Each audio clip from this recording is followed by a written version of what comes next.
আসাম সরকারের নোটিশ এসেছে প্রত্যেক আসামির কাছেই, হর্ষবর্ধনরাও বাদ যায়নি। যদিও বহুকাল আগেই দেশ ছেড়ে কলকাতায় এসে কাঠের ব্যবসায় লিপ্ত রয়েছেন, তাহলেও আসাম সরকারের কঠোর দৃষ্টি এড়াতে পারেননি। আর শুধু হর্ষবর্ধন না, তার ভাই গোবর্ধনও পেয়েছে এক নোটিশ, সীমান্ত যুদ্ধে যাবার নোটিশ। কলকাতায় হর্ষবর্ধনের কাছে এসে পৌঁছলো সেই ডাক।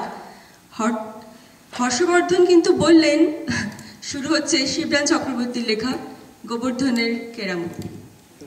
না না, ওইসব যুদ্ধে করতে আমি যাবো না। সে কি দাদা, তুমি বিলে থেকে যুদ্ধ করে এসেছিলে, নিজের দেশে যুদ্ধ, আর এসে তুমি ছেড়ে দেবে? বিলেতে গিয়েছিলাম? হ্যাঁ, মানে সে তো স্পেন। আরে ওই একই হলো, ওই বিদেশে আবার পথই পড়ে তোমার ওই স্পেন। তাছাড়া আমিও তো লড়েছিলাম তোমার পাশে, আর আমাদের লড়াইয়ে সেই কাহিনী যুদ্ধে গেলেন হর্ষবর্ধন বইতে ফাঁস করে দিল। সেই হতভাগাটা, কোন হতভাগাটা বলতো?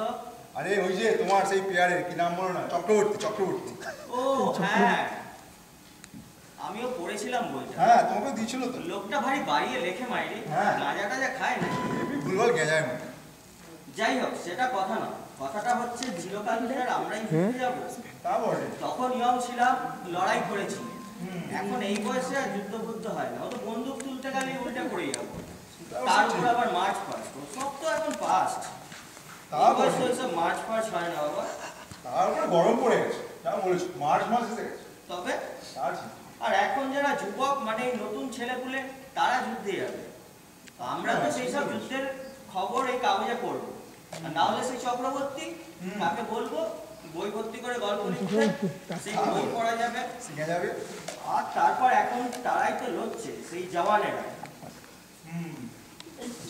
এই জওয়ানটা কি দাদা? জওয়ান ওরে রাষ্ট্রভাষা রে, হিন্দি। তোমার চাটনি, আমাকে চাটনি নেই, আমি ওদের চাটনি। ও জোয়ান, ও জোয়ান মানে তুমি? হ্যাঁ, আমি জোয়ান। হ্যাঁ, আরে বৌদি বললো না শুনি তুমি জোয়ান। তোর বৌদি বললো আমি জোয়ান? মনে নেই? খেয়েছে, তার কথাতেই এবার আমার ফাঁসাবে দেখছি। তার উপর আবার এই যুদ্ধের নোটিশ। তা কি হয়েছিল একটু খোলসা করে বলো তো। আরে সেরকম কিছু নয়, ওই তো চক্রবর্তী মানটা কাছে বলেছিল তো আমাকে। তো তোমার বৌদি কি হলো, ওই ইতু পুজোর ব্রত ছিল না, আমাকে বললো যাও তো ভাই একটা বামুন ভোজন করাবো, একটা বামুন ধরে নিয়েছে। বামুন ছিল না, আমি গেলাম চক্রবর্তীর কাছে। খাবারের কথা শুনে মাথায় আমার পেট হচ্ছে, চলো চলো চলো চলো চলো। তা নয়, বামুন ভোজন না করা হচ্ছে ইতু পুজোর ব্রত। সব রেকর্ড হচ্ছে কিন্তু। তখন একটু ভাবলি কি বললো, আমি যদি বামুন নই, পৈতেও নেই আমার। আমি কেন তোমার বাড়ি কাজটা দিয়েছেন? না, কোনোদিন হয়েছিল কিনা মনেই পড়ে না। তো বললো আমি যে সব ভেবে লাভ নেই, আপনি বামুনের ছেলে তো, তাহলেই চলুন। কখন এলো, আর পেটুক মাল তো, পেট ভরে খেয়ে ঢেকুর তেলে বলে কিনা সবই তো করলেন বৌদি, খাসা করেছেন রান্নাটা। তবে কিনা এর সাথে যদি একটু অম্বল হতো ব্যাপক হতো। আমার অম্বল? হ্যাঁ, তো তখন বৌদি কি বললো জানো? বললো এই তো কাঠমুড়ি চালের ভাত, বাদামের তেল আর পচা মাছ, এই খেয়েই যা অম্বল হবে। তো তখন ভাবে কি বললো, এই বাড়িতে একটু হুজুর কিছু আছে নাকি, মানে জোয়ান টোয়ান। তখন বৌদি বললো, জোয়ান বাড়িতে বলতে তো শুধু তুমি। তোর বৌদির যেমন কথা, তার কথাতেই এবার আমায় আসাম গিয়ে গড়াগড়ি খেতে হবে। মানে এই ধর একদিকে, মুন্ডু একদিকে। গড়াগড়ি আমি যাবো তোমার সাথে, কি গড়াগড়ি? চুপ কর ভালো। হায় রে আমার রাবণের বংশ, এতদিনে লোক পেতে চলল। 1 লক্ষ পুত্র, তার 1.25 লক্ষ নাতি, একজনও রহিল না বংশে দিতে বাকি। আরে জিয়ন্ত্র তো এটা, হেভি দিল তো। ওরে এটা আমি দিইনি রে, রাবণ দিয়েছিল লঙ্কা কাণ্ডের পর। আর তুমি মিছা হায় করছো, তোমার নাতিও নেই আর পুত্র নেই। তুই তো আছিস রে মানিক আমার, তুই গেলেই আমার বংশ গেল। আচ্ছা তুমি শুধু চাপ দিচ্ছ। এবার আমার বংশ গোল্লায় গেল। গোল্লায় নয় দাদা, আমার গোলায় গোলায় একই হলো। আচ্ছা তুমি এত শুধু চাপ দিচ্ছ কেন? তোমাকে কি ওরা ফ্রন্টে পাঠাবে? তুমি হলে এক্সপিরিয়েন্স লোক, তোমাকে ওরা জেনারেল বানিয়ে নেবে, তুমি পেছন থেকে যুদ্ধ করবে, দরকার হলে পেছনে দরজা দিয়ে পালাবে। ওরে যুদ্ধের আর তুই কি বুঝবি ভাই, তা বটে, বড় কঠিন সে ঠাই, পালাবার কোনো পথ নাই। তা বটে।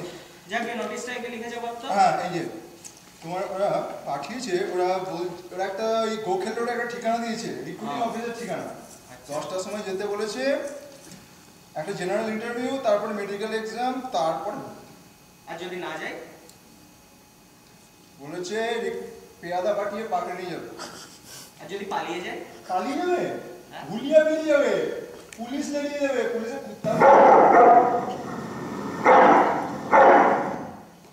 তখন তাহলে আর পালিয়ে কাজ নেই, চলো দুজন মিলেই যাওয়া যাক। চলো যাই।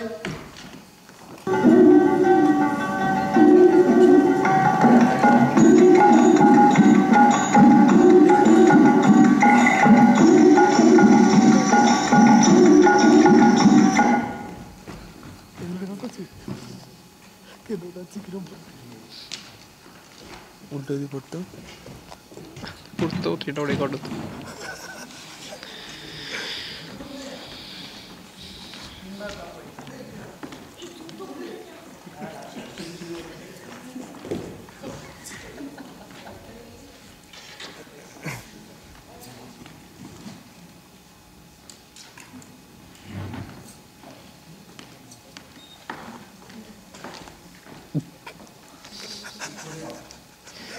নমস্কার স্যার। কি নাম? আগে শ্রী হর্ষবর্ধন, বয়স? 42। বাবার নাম? শ্রী পৌন্ড্রবর্ধন। হ্যাঁ? মার নাম বলবো? না না, যা বাবার নাম শোনালেন আর মার নাম শুনিয়ে কাজ নেই। আচ্ছা, আপনার ঠিকানাটা বলুন তো। চেতলা। চেতলা। কি করা হয়? আগে কাঠের কারবার।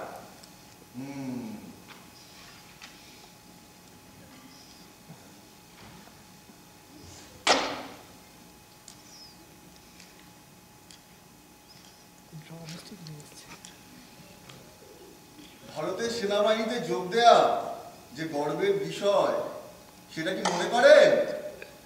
আগে তা করতাম। মানে? না না, নিশ্চয়ই নিশ্চয়ই নিশ্চয়ই করতাম। হ্যাঁ, সেটাই বলুন। ঠিক আছে, এবার বলুন দেখি কোন বিভাগে যোগ দিতে চান? মানে? মানে পদাতিক, অশ্বারোহী, বিমান বাহিনী, মানে হেঁটে যাবেন না ঘোড়ায় যাবেন? আগে আমি মানে ওই জেনারেল, মানে সেনাপতি ওই। পাগল নাকি? তার জন্য পাগল হতে হবে? আরে দূর বসে, চল এখান থেকে। চল। ওকে, স্যার। হ্যাঁ, হ্যাঁ।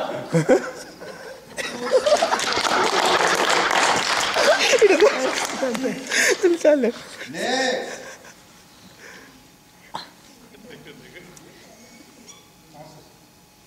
কি নাম?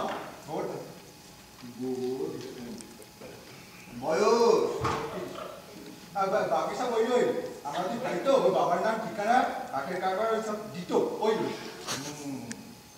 দাদার বয়স 32 আর ভাইয়ের বয়স, ও দাদার বয়স 42 আর ভাইয়ের বয়স 32।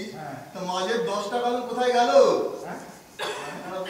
আপনার উত্তর দেওয়ার কথা নয় অবশ্যই। ঠিক আছে, আপনারা এক কাজ করুন, পাশের ঘরে চলে যান, ওখানে ওখানে মেডিকেল চেক আপ হবে, আর পাস করলে তারপরে জানানো হবে। ঠিক আছে, নেক্সট।